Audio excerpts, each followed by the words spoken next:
Argentine ফুটবলের রাজপুত্র, ফুটবলের ঈশ্বর, সময়ের আবর্তে এমন সব বিশেষণ নিয়ে এক কিংবদন্তি হয়ে উঠেছেন যিনি। তার নাম ডিয়েগো ম্যারাডোনা। এখনো ইটালির নাপোলিতে দেবতা মানা হয় দুইজনকে, একজন যীশুখ্রিস্ট, অন্যজন ম্যারাডোনা। হবে নাই বা কেন? হারের হতাশায় ডুবতে থাকা ওই ক্লাবটির সফলতার ইতিহাস যে ম্যারাডোনার হাতেই গড়া। এমন আরও কীর্তিগাথা যার, বিশ্বকাপ জয়ী সেই ম্যারাডোনার গোল্ডেন বল এবার উঠতে যাচ্ছে নিলামে। ওই নিলাম ঘিরে জমে উঠেছে বিপুল আগ্রহ। বিস্তারিত জানাচ্ছেন সহকর্মী ইমতিয়াজ আলম। সবুজ অরণ্য পাহাড় ঘেরা ল্যাটিন আমেরিকার এক দেশ আর্জেন্টিনা। আটলান্টিক পাড়ের এক ছোট শহর লানুসের আলো বাতাসে বেড়ে ওঠা এক মধ্যবিত্ত পরিবারে ১৯৬০ সালে জন্ম হয় এক বিস্ময় বালকের। কে জানতো এই ছেলেই একদিন জয় করবে বিশ্ববাসীর হৃদয়, আর সেটিও কেবল দুপায়ের জাদুতে। মাত্র ৯ বছর বয়সে খেলতে শুরু করেন তাদের গ্রামের দল লিটল অনিয়নের হয়ে।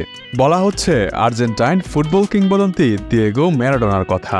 মাত্র ৯ বছর বয়সে খেলতে শুরু করেন তাদের গ্রামের দল লিটল অনিয়নের হয়ে। মাত্র ১৫ বছর বয়সে আর্জেন্টিনা জুনিয়র্স দলের হয়ে খেলতে শুরু করলেন পেশাদার ফুটবল। তারপর কেবল সামনে ছুটে চলা।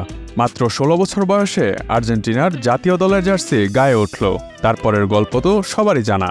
আর্জেন্টিনাকে একক নৈপুণ্যে জেতালেন ১৯৮৬ সালের বিশ্বকাপ।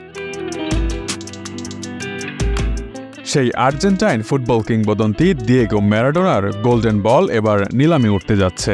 ১৯৮৬ সালে মেক্সিকোতে অনুষ্ঠিত ফুটবল বিশ্বকাপে সেরা খেলোয়াড় হিসেবে সোনার প্রলেপ দেওয়া এই বলটি জিতেছিলেন তিনি।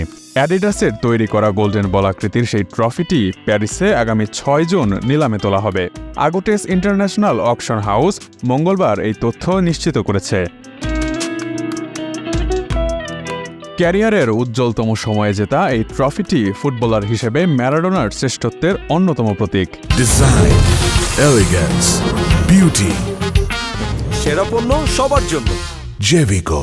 ১৯৮৬ সালে বিশ্বকাপে আর্জেন্টিনাকে জয়ের নেতৃত্ব দেন তিনি। করেন ফুটবল ইতিহাসের সবচেয়ে আইকনিক দুটি গোল, একটি বিখ্যাত হ্যান্ড অফ গড এবং আরেকটি ইংল্যান্ডের বিপক্ষে ১১ জনকে কাটিয়ে করা সেই মোহনীয় goal of the century.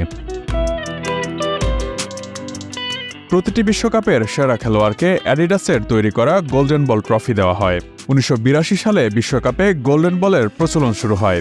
Golden ball নিলামের ঘোষণার আগে ১৯৮৬ বিশ্বকাপে ম্যারাডোনার পরা জার্সিটিও নিলামে তোলা হয়েছিল। $৭ মিলিয়ন অবিশ্বাস্য মূল্যে বিক্রি হয় জার্সিটি।